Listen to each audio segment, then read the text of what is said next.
შეზღუდული დღეს დაგეგმილი ღონისძიებების გამო, ამიტომ ჩვენ უნდა დავასრულოთ პირველის ნახევრამდე ეს მოსმენა, მაგრამ საკითხის მნიშვნელობიდან და ჩვენი კომიტეტისთვის ამ ეტაპზე ყველაზე პრიორიტეტულობიდან გამომდინარე ალბათ ჩვენ დავგეგმავთ მოკლე პერიოდში სამუშაო ჯგუფის ფარგლებში ამ კვლევასთან დაკავშირებულ შემდგომ დისკუსიას უფრო ფართო მონაწილეობით და რეკომენდაციებთან დაკავშირებით, რომელზედაც უკვე გადავიდა სამუშაო ჯგუფი ამ პროცესში, ჩვენ ალბათ რამდენიმე აქტივობა გვექნება. მაგრამ აქვე მინდა უბრალოდ ერთი საკითხი დავსვა და შემდეგ კოლეგებსაც მივცე შესაძლებლობა, რომ გამოთქვან მოსაზრება. ჩვენ ახლა ვნახეთ ძალიან საინტერესო კვლევა და მადლობა, რომ თქვენ ამ საკითხით დაინტერესდით და ძალიან საშური რამ გააკეთეთ, იმიტომ რომ ჩვენ ეს ძალიან გვჭირდებოდა გვენახა სხვა დაახლოებით მსგავსი ან თუნდაც ესეთივე პრობლემის წარსულის ესე გადამტანი ქვეყნების ანალიზი. ეხლა ჩვენ ვნახეთ 5 ქვეყნის გამოცდილება, რა ხდებოდა ესპანეთში, ჩეხეთში, განადაში, ჩრდილოეთ ირლანდიაში და გერმანიაში.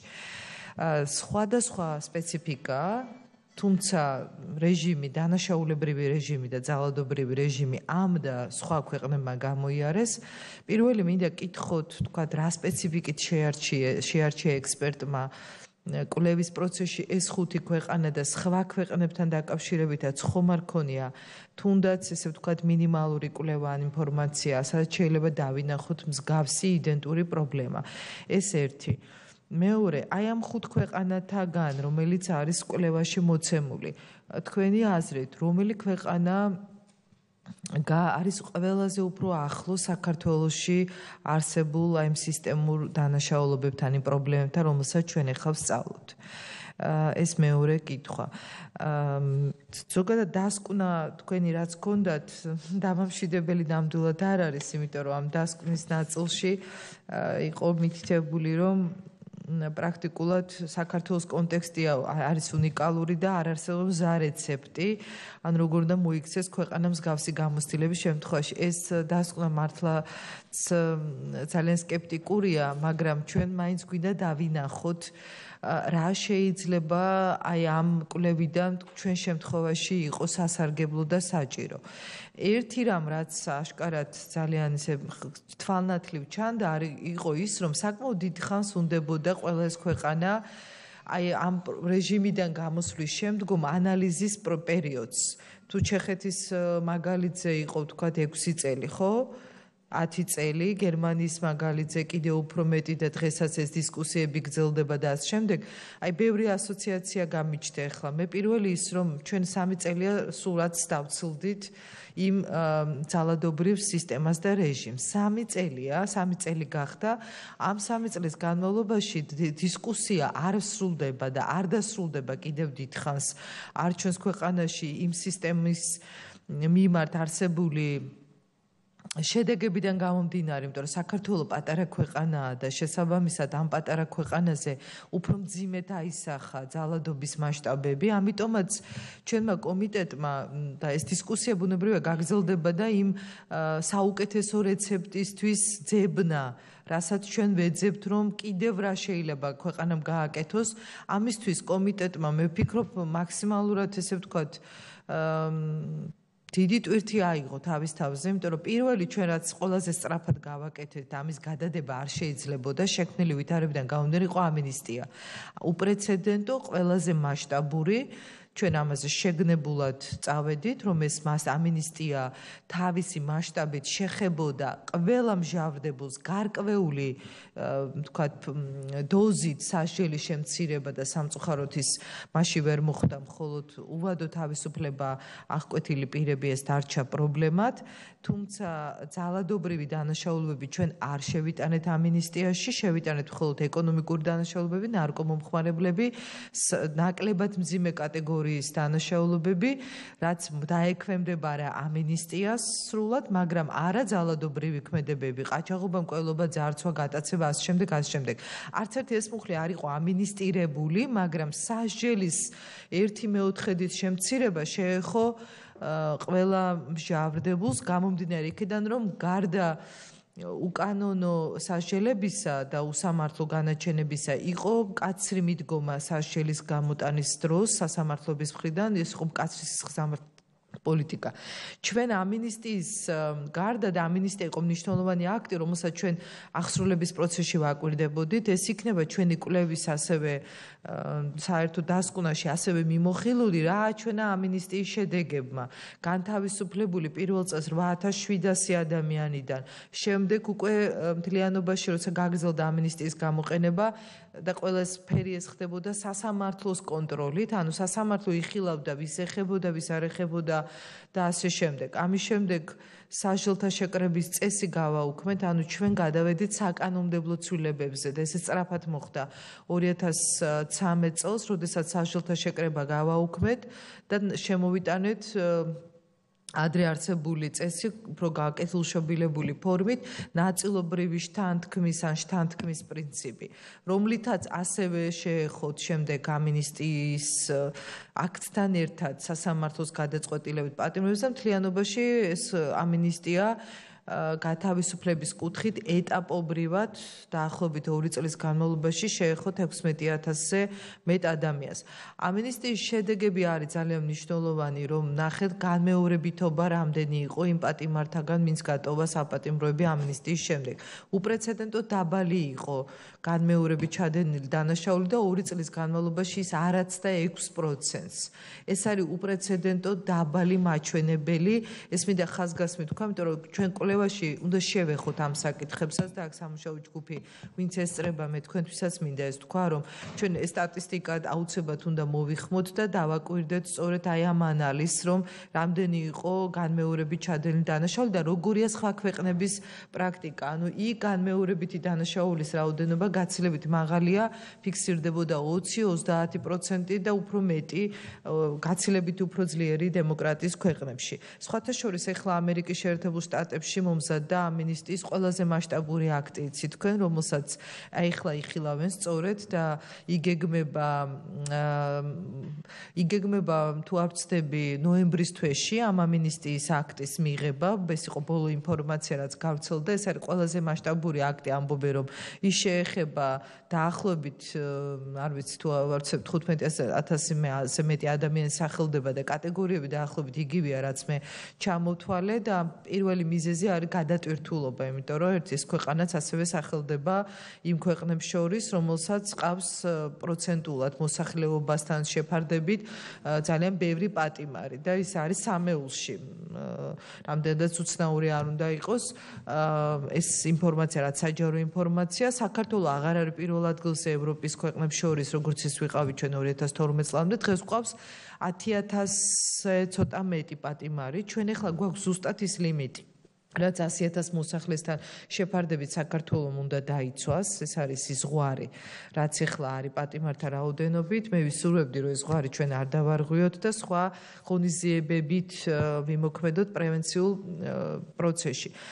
მაგრამ აი საკითხი, ხო, მე ვამბობ კომიტეტის ინიციატივით რაც მოხდა და პოლიტპატიმრების გათავისუფლების პროცესი, რაც იყო ურთულესი, უმოკლეს დროში განსახორციელებელი და ძალიან მტკივნეული, ძალიან რთული, მაგრამ ძალიან ღირსეული პროცესი და ეს ტვირთიც კომიტეტმა აიღო მაშინ და პარლამენტმა ეს გადაწყვეტილება მიიღო. ამის შემდეგ, აი ხა ჩვენ მივდივართ იქ შემდეგ და სულ ისმის ეს ამდურავი, რომ არის სამართლიანობის აღსრულებას ადამიანები ელოდებიან. პროცესის, ესე ვთქვათ, პირველი ტალღა განხორციელდა 2013 წელს, 2013 წელს დაიწყო გამოძიებები.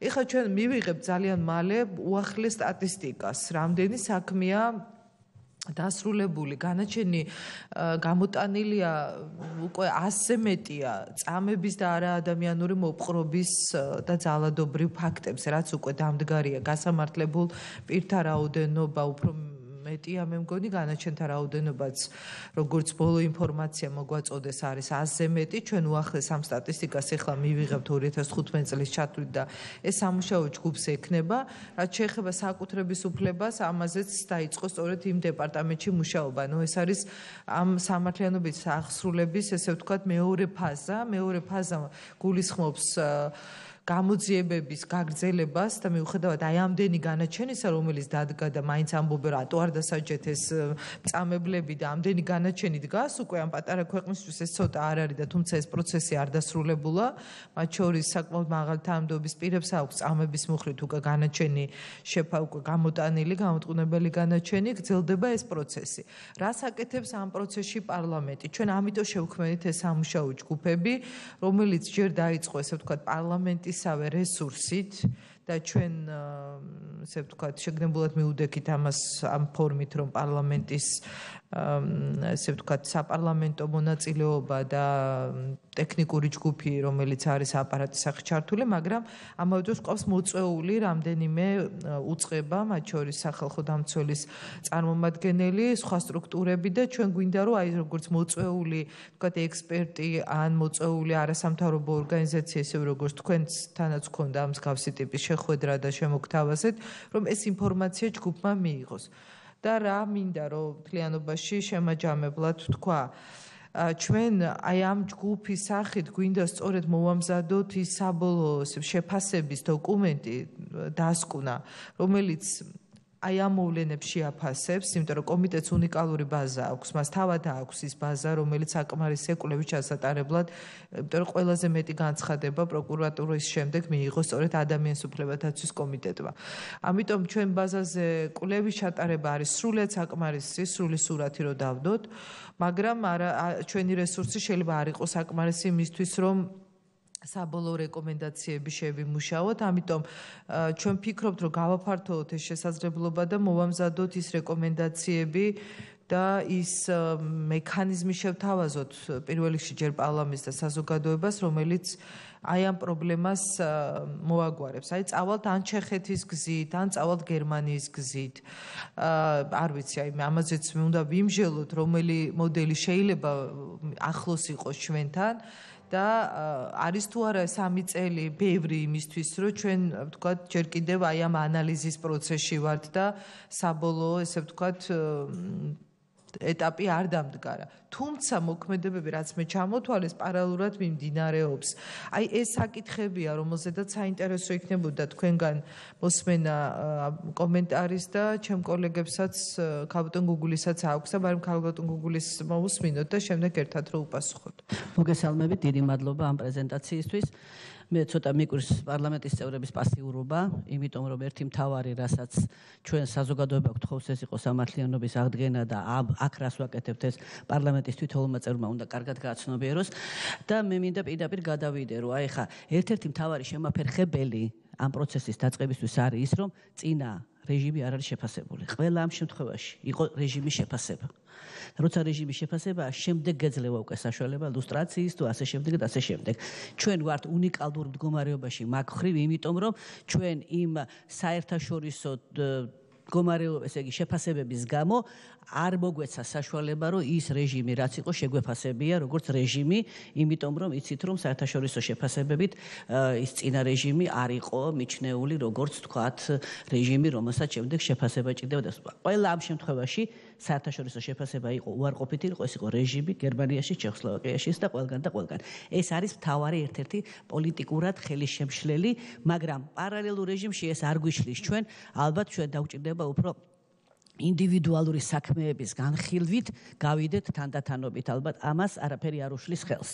იმიტომ რომ ფართო ლუსტრაციის გაკეთება და სხვა, რომელიც მართლა ძალიან კარგი იყო, შეუძლებელია, იმიტომ რომ დღეს ჩვენ არ ვიცით, შეიძლება ჩვენ შორისაც არიან ადამიანები, რომელიც ლუსტრაციას ექვემდებარებიან. ამიტომ ილუსტრაციის გაკეთება, რომელიც ერთ-ერთი კარგი რაღაცა იყო იმისთვის, რომ შემდეგ უკვე ესე იგი საზოგადოების ნდობა იყოს სახელმწიფო ორგანოების მიმართ, რომ საზოგადოება მიცის, რომ აღარ არიან აქ ადამიანები ისეთი, რომელიც თქვათ იმ რეჟიმის მონაწილეები იყვნენ, ხო?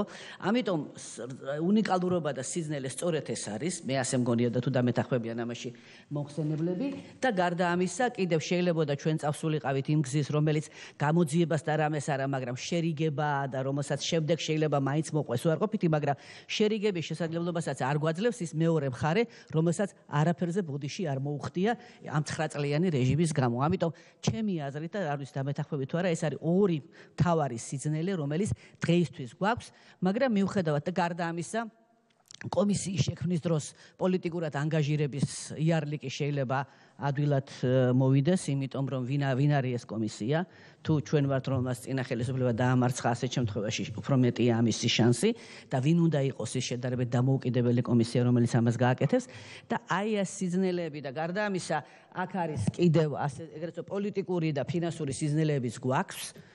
ბევრ თემაში ერთადერთი ინსტიტუციონალური მექანიზმები შეგვიძლია შევქმნათ ამისთვის საკანონმდებლო ინციდენტი და მე მაინტერესებს ამ ჩემ კითხვებზე როგორია მოხსენებლების რეაქცია. მადლობთ. თქვი და მე შემდეგ ერთად ვფასებ. ძალიან ბევრი თქვა. დიდი მადლობა ბევრი რიგში მოხსენებლებს ამ გაწეული სამუშაოსთვის, მართლაც კარგი საქმეა გაკეთებული და სამომავლო თუ რამე გამოდგება ამ კვლევებიდან საჩვენოდ ხო ძალიან კარგი და თუმცა ნამდვილად დავეთანხმებით დასკვნით ნაწილს მართლაც უნიკალური შემთხვევა ჩვენ და ქალბატონმა ეკამ ქალბატონ გუგულში შეავს ეს კუთხე მაგრამ მე კიდე ერთ იმას მომენტს ასპექტს დავამატებდი ჩვენ ჯერ კიდევ ჩამოსაყალიბებელი ვართ მთავარზე. იმაზე არ ფერს ვამბობ, რომ ჩვენი საზოგადოების მენტალობა აუცილებლად გასათვალისწინებელი და ჩვენი ცხოვრების წესი ზოგადად ჩვენი ქვეყნისა. საიდან ვიწყებთ? რომელი რეჟიმის შეფასებიდან ვიწყებთ? ბოლო 9 წლიანს, ბოლო 25 წლიანს თუ 21 წლიდან მოყოლებული დღემდე. ანუ ეს პრობლემაც კი დგას ჩვენ შემთხვევაში და მართლაც უნიკალური შემთხვევა ჩვენი ქვეყანა, ანუ ბევრი რეჟიმები გვაქვს შესაძლებელი ჩვენ და ბევრი დასკვნებია გასაკეთებელი. რაც შეეხება ახლა ამ კვლევებიდან თავარი რაც მე დავინახე ჩეხეთი, გერმანია ცოტა განსხვავებული სიტუაცია, მეტნაკლებად რაღაცებს მიაღწიენ, მაგრამ ზოგადად რასაც მე ვხედავ ეს ეგრეთ წოდებული ყვადაღებული კი ბატონო რა თქმა უნდა გვინდა რომ ერთხელ და სამუდამოდ ნათელი მოეფინოს ყველაფერს და სამართლიანობა აღდგეს ყოველ მეორეს რო გვაკერია დღეს პირზე მაგრამ მაინც ხედავ რომ ეს სამართლიანობის აღდგენა მეტწილად სიმბოლურად ხდება ამ ქვეყნებში ჩვენნაირი ისტორიის ქვეყნებში ვიდრე ხელშესახებად და ამას ალბათ უნდა შევეგუოთ სამომავლოდ, რომ ყველასთან ვერ მივა ეს სამართლის ურემია თუ რაღაც ყველა ოჯახს ვერ მიესადაგება. ალბათ რაღაცების დავიწყებაც მოგვიწევს. მე ასე ვფიქრობ, სადაც იმუშავებს სასამართლო და მივა ფინალამდე რო იტყვიან დადგება სამართალი, მაგას რაჯობია, მაგრამ ვიღაცები ალბათ ამას უნდა შევეგუოთ, რაღაც ნაწილი საზოგადოებისა გულნაკლული, გულნაწყენი დაგვირჩება, იმიტომ რომ იდეალურად როგორც ხედავთ სოფლიო გამოცდილებიდან სამართლიანობის აღდგენის პროცესი სადმე იდეალურად განხორციელებული იყოს და ყველა დაკმაყოფილებული იყოს ამ პროცესიდან ამას ვერ ხედავ და ვერც იქნება ალბათ. დიდი მადლობა. იქნება აი ძალიან მოკლედ მინდა გთხოვოთ რომ უნდა დავასრულოთ ნახევარზე და ნათია ძალიან მოკლედ მოგთხოვოთ პასუხები და შევთანხმდეთ აქვე რომ ამით არ ვასრულებთ ჩვენ ამ კვლევასთან დაკავშირებულ მოსმენას და ჩვენ გავაკეთებთ ამ კვლევის პრეზენტაციასთან დაკავშირებით შემდგომ მოსმენას დავგეგმავთ ასევე უფრო ფართო მასშტაბში. დიახ, გისმენთ. შევეცდები მოკლედ ვუპასუხო ყველა იმ შეკითხვას და საკითხს, რომელიც გაჟღერდა. რა პრინციპით შეირჩა ქვეყნები 33 ქვეყნის გამოცდილება დამუშავდა და ამ ქვეყნებიდან ნაწილის შემთხვევაში ეს თითქმის ყველა კონტინენტს მოიცავს და ამ ქვეყნებიდან ნაწილის შემთხვევაში ჩვენ გვაქვს დამატებითი ანალიზი, მათ შორის მკვლევარის მიერ, რომელსაც შემდეგ სამუშაო ჯგუფს წარმოუდგენთ, ეს არის ჩილე, სადაც ასევე რესტიტუციის და კომპენსაციის პოლიტიკა ქონების წარმატებულად არის მიჩნეული, ეს არის მაროკო, სიერა-ლეონე, ეს არის გვატემალა, არგენტინა, პერუ, ჩადი. რაც შეეხება ამ 5 ქვეყანას, რა თქმა უნდა, მკვლევარის რესურსებში იყო შეზღუდული, შეუწყო ქვეყნების შერჩევის პროცესს მკვლევარის მიერ საქართველოში ჩატარებულმა საჭიროებათა ანალიზმა ხელი. მკვლევარი დაესწრო რამდენიმე პრეზენტაციას, სადაც მოისმინა ქართული რეალობის შესახებ ინფორმაციები, ქონდა შეხვედრები სხვადასხვა ექსპერტებთან, NGO სექტორიდან, ადამიანის უფლებათა ცენტრი, მათ შორის პრეზიდენტის ადმინისტრაციასთან, მოისმინა სხვადასხვა აქტორების მხრიდან ის გამოწვევები, რაც საქართველოს აქვს და შემდეგ ამ გამოწვევების საპასუხოდ შეარჩია კონკრეტული ქვეყნები. არ იყო მისთვის განსაზღვრელი კონტექსტი, რა თქმა უნდა, კონტექსტი უმრავლესობა ქვეყნების, მაგალითად მაგალითად პერუ, მაგალითად განა, ირლანდია სამხედრო დაპირისპირებები იყო, სამხედრო რეჟიმები იყო და ეს კონტექსტი რა თქმა უნდა არ არის საქართველოს რელევანტური, თუმცა მკვლევარი ორიენტირებული და ფოკუსირებული იყო იმ საჯარო პოლიტიკაზე, რომელიც წარსულ უფლებათა დარღვევებზე რეაგირების მიზნით გატარდა. ამიტომ და მისი მიზანი იყო წარმოედგინა ჩვენთვის როგორც წარმატებული პოლიტიკის მაგალითები, მათ შორის სიმართლის დადგენის კუთხით, ქონების რესტიტუციის კუთხით, ასევე წარუმატებელი ქვეყნების მაგალითები, როგორიც იყო წარსულის დავიწყება, წარსულში არ გახედვა, როგორიც იყო შერჩევითი პოლიტიკა, როგორიც იყო პოლიტიზირებული პროცესი. რაც შეეხება რომელი ქვეყანა საქართველოსთან ყველაზე ახლოს, მე ვფიქრობ, სწორედ ამ კუთხით უნდა შევარჩიოთ ჩვენ და რამდენიმე ქვეყნის გამოცდილება შეიძლება კომპლექსურად მოვირგოთ, დაუშვათ ჩეხეთის და ჩილეს მიერ განხორციელებული რესტიტუციის პოლიტიკა შევაფასოთ და რაღაც, ასე ვთქვათ, შეჯამება გავაკეთოთ და ისეთი, რაც უფრო რელევანტური იქნება ჩვენი ქვეყნისთვის. ესე ერთ მნიშვნელოვნად რომელიმე ქვეყნის განსაზღვრა არის ძალიან რთული. თუმცა გერმანიის მაგალითი არის ძალიან წარმატებული, იმიტომ რომ პოლიტიკა იყო კომპლექსური, ყოვლისმომცველი, სრული, მოიცავდა ყველა ასპექტს. შესაბამისად, ესეთი კომპლექსური და ყოვლისმომცველი მიდგომა და ესეთი სისტემური მიდგომა, მე ვფიქრობ, არის საუკეთესო გამოსავალი, თუნდაც ამას დაჭირდეს, როგორც გერმანიაში, მხოლოდ სიმართლის დადგენას დაჭირდა 10 წელი.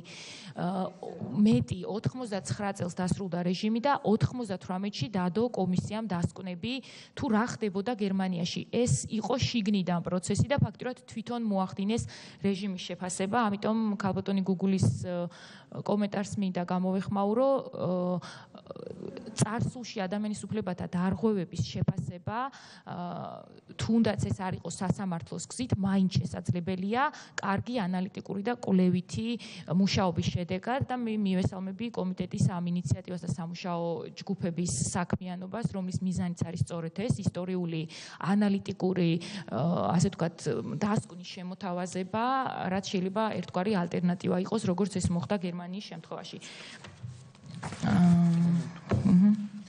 თუ თავად საქართველოსთან დაკავშირებული კვლევა ხომ არ გაუკეთებია ექსპერტს ამ პროცესში?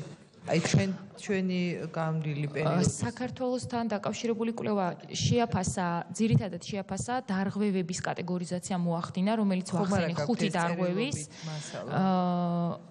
ეს არის კატეგორიზაცია 5 დარღვევების სამართალწარმოების პროცესში, რომელიც უკავშირდება მიკერძოებულ, პოლიტიზირებულ პროკურატურას და სასამართლოს, სისტემური ხასიათის ადამიანთა წამება და არაადამიანური მოპყრობა, სამართალდამცავი ორგანოების თანამშრომელთა მხრიდან ძალის გადამეტება, საკუთრების უფლების ფართომასშტაბიანი დარღვევები და პოლიტიკურად მოტივირებული დანაშაულები. თქვენ შეგიძლიათ ხო ეს ჩვენ უფრო ესე ცელი ნაწილი მოგვაწოდოთ თუ არის ამისი?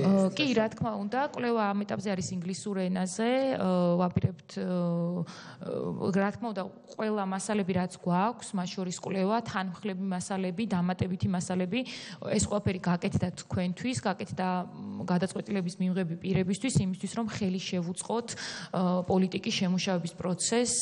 შესაბამისად, ეს ყველაფერი მოგაწვდით აუცილებლად, არის ინგლისურ ენაზე ამ ეტაპზე. მადლობა, დიახ. ქალბატონო, უბრალოდ ერთი-ორი პრაქტიკული თემა მეც მინდა რომ გაგიზიაროთ, რა შეგვიძლია ჩვენ გავაკეთოთ. მაშინ მე პასუხებს ამ ეტაპზე არ გავცემ, თუმცა გამოვხატავს სრულს, რომ ჩვენ გვექნება კიდევ დისკუსია და შევეცდებით, რომ ამ თემებზე ნამჟელი გვაქვს ჩვენ სხვადასხვა კოალიციის პარლამენტში. უბრალოდ მინდა გითხრათ, რომ ერთ თვეში დაახლოებით 15-დან 18 ნოემბრამდე ჩვენ შეგვიძლია ჩამოვიყვანოთ ბრიტანელების მთელი ჯგუფი, რომელსაც შეუძლიათ უფრო ესე ვთქვათ დინამიურ რეჟიმში 15-დან 18 ნოემბრამდე უკვე დაგეგმილია. 16-17 ნოემბერი ეს 2 დღე არის.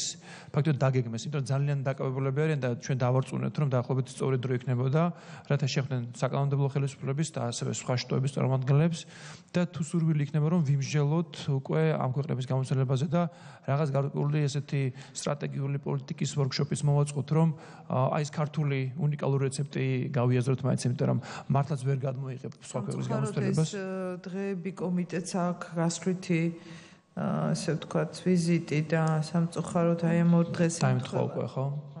დიახ, უკვე დაგეგმილია. მაგრამ იქნება უზრუნველყო სხვა ფორმატში შეხვედრა და ჩვენ უფრო გირჩევდით რომ რაღაც უფრო ნაკლებად ფორმალურ ასე ვთქვათ სეტაპში გაკეთდეს ეს მართლა იმიტომ რომ საკითხი მოითხოვს გააზრებას გარდა ამისა არის რაღაც რეკომენდაციები რომელზეც ჩვენ სიტყვიერად გავეთ რაც არასახულო ანგარიშში რაც ძალიან საინტერესო შეიძლება იყოს ხელისუფლებისათვის იმიტომ რომ გამოცდილება უკვე არსებობს მთელი ცოდნა დაგროვდა რა უნდა უყო ასეთ მემკვიდრეობას და როგორ შეიძლება ძალიან კრეატიული გამოსავლებები იპოვო ამიტომ ამის დისკუსიის ფორმატში გადატანა სადაც იქნებიან გაწოდლების მიმღებნი წარმოდგენილნი მე მგონი ნაყოფიერი იქნება კეთილი. მოდით ესე შევთანხმდეთ.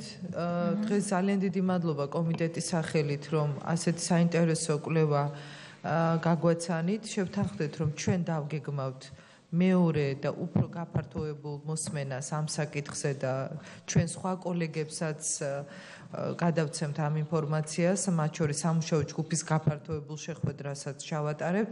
უახლოეს შესაძლებელ თარიღს და მოვინიშნავთ, ჩვენ გვექნება თქვენთან კონსულტაციები, როდის იქნება კიდევ შესაძლებელი და აუცილებლად გავაგრძელებთ ამ დისკუსიას, ეს ამით არ დასრულებულა. ჩავთვალეთ, რომ მოვისმინეთ ჯერ კვლევის ნაწილი, რაც მომზადდა და სადისკუსიო ეტაპი, რომელიც ვერ დავასრულეთ დღეს, აუცილებლად გავაგრძელებთ იმ შემდეგ შეხვედრაზე. ძალიან დიდი მადლობა თქვენ ამ საინტერესო შრომისთვის.